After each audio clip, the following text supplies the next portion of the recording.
வணக்கம். கேதுவுடன் இணைந்த கிரகங்கள் தன்னுடைய திசாபுக்தியை தரும் நல்ல பலன்களை பற்றி பார்க்கலாங்க.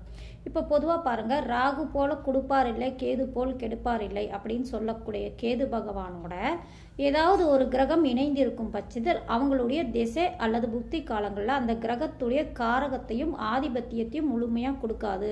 அது கேது பகவான் கொடுக்க விட மாட்டார், பிரச்சனை கொடுப்பாரு. கேதுங்கிறவர் சுருக்கக்கூடிய தன்மை கொண்டவர் அப்படிங்கிறது ஒரு பொதுவாக பேசக்கூடிய வாய்ப்பு உண்டுங்க.